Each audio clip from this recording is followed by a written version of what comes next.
Superman 22, Brian Michael Bendis writing with Kevin Maguire on the art. This is finally the end of the truth, which has actually been the entire 22 issue run so far, because the truth was broken into like 3 arcs. So this is finally the ending of that entire thing, which is essentially about the formation of the United Planets. United Planets and the fallout that has for Lois when Superman's not there because he's fighting Mongol. Because it breaks out of two. You've got Superman fighting Mongol in space. Mongol's brought Warworld with him.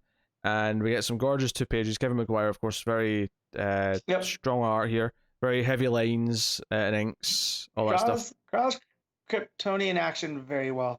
Yeah. We loved his work on Supergirl. So basically, I mean, just to mention the action stuff, I'll get that out of the way before we talk about the real meat of this. There's a lot of big 2-page spreads, a lot of big things. Superman, there's a great 2-page layout of Superman getting into the center of the war world and essentially getting into where the engine is, and all these like kryptonite lasers and there's like cables tangling him, and he just blasts with heat vision, and there's a glorious page of it exploding. He sort of he steers it away from Earth enough, and then it blows up. That page is gorgeous. He's legit angry at Mongol because Mongol's going to take it out on Earth about the United Planet stuff.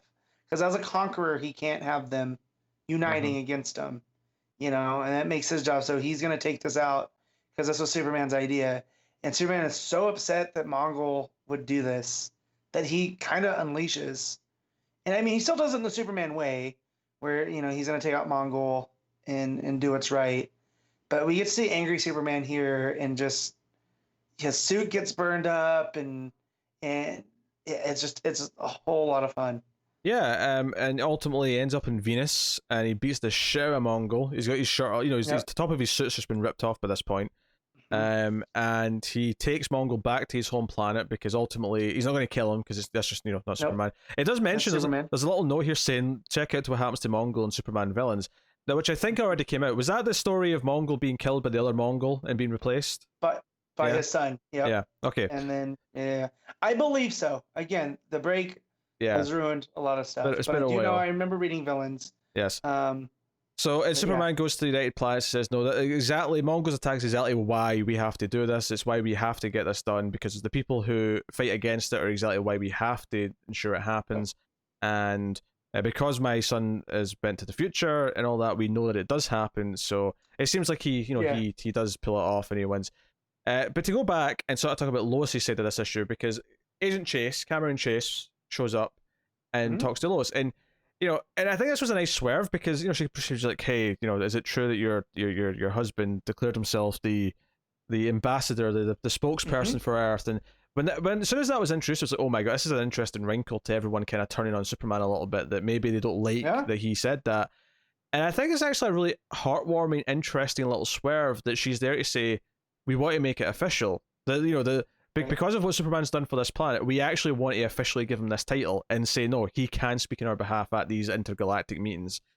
But it does make it clear that this comes with a caveat that now there's going to be so much scrutiny on him and you as well, Lois, because of this position, that there can't be mistakes. There can't be anything that makes us question his integrity or anything. And she's like, and she makes sure Lois is going to tell him, and it's this thing, and we end the issue with Clark getting back after this big meeting, after the big fight with Mongol, and he's tired. Lois is tired. She's just finished writing the book, and I loved the ending of this issue. The final page of this book is them just sort of like getting sleepy, lying in bed, falling asleep. And Lois is like, oh yeah, there's Agent Chase was here today. Did you tell like some aliens that you could speak on behalf of Earth? And he's like, oh, I guess I kind of did. Is it a thing? He's like, no, that's fine. Chase was here. Do you want me to tell you something? It's been handled. But I don't remember. I don't remember what it was. It was just this. It was a really simple beat of just showing what they're both like, and they mentioned missing John as well. And the narration goes back and forth between their stories, and so you get like blue boxes for Superman and purple for Lois, and they both kind of talk about what's going on, on each other's page. So it was a real fun. I keep saying fun. It was a real. What's the word I'm looking for? it worked really well It was in how it was Bendis was telling the story. well Efficient, constructed. I guess. Yeah, it was a well constructed way to tell the story of why Superman is worthy of the trust of the world, and because of what he's doing with Mongol, and defending the Earth because it's his own actions that has led Mongol on this one. So he's taking responsibility for it, and then Lois taking responsibility for Superman here, and talking with Chase, and because they keep bringing up the Daily Star, and it didn't come from the Daily Planet and Lois. It came from this other second rate newspaper, and why was that? Why didn't Lois bring this out? And yeah, but no, it's Bendis continuing what he does well, and It, you it, know, it's such solid character building for both characters and their relationship, mhm. and just this way of them dealing things, and the way that Lois isn't even phased by these not threats, because Chase isn't threatening them; she's just kind of making a No. point. But the way that Lois knows there's nothing to actually worry about because he's Superman. Yep. Right. That's not to say that others won't try and discredit him via other by other ways. Right. These papers like the Star might try something shady or whatever, but Right. that she's not worried about it. And them falling asleep together at the end was just, there was this moment of there's these two people who both worked really hard at what they do, and just passing out at the end. I also really like Lois's thing of being like, no, you don't get to read my book first because you'll do it at super speed in 30 seconds. Yeah. I want a human being to read it first who'll take them all night. Spend time. Yeah, I want them to spend time on it. Yeah. So that was you wouldn't read it without telling me, because that'd be a violation of trust, right, Clark? I thought that was pretty funny. Yeah. So, but yeah. No, it was good. All the action looked fantastic. Yeah, the stuff on Warworld with him coming out and just the heat vision and the fire, the art by Maguire, and then the colors just really pop up against space and whatnot. It looks, it's really good, especially having JR art on action for so long now. It's good to see something like this. I think in Superman. This issue, and there's been a lot of stories like this admittedly since Start of Rebirth, but I think this issue is another sort of example that I would hold up and say, any decision that was made at once upon a time to kill the marriage of Lois and Clark because they didn't want them to be married because you run out of story ideas. This entire issue, Lois's side of this issue, is about how what it's like to be married to Superman, and how that mixes with her job, and the ethical questions that come up, the questions, especially when she add in the new status quo of everyone knowing who he is. Right. There's so much interesting drama to explore, and how that functions and how they support each other even in this weird, wild new world that they're in. And it's no, the difficult thing is coming up with new ways of making them only just starting to flirt interesting, because we've done that. We have to go through that motion every single time we do a new Superman retcons in the movies or the TV shows or whatever.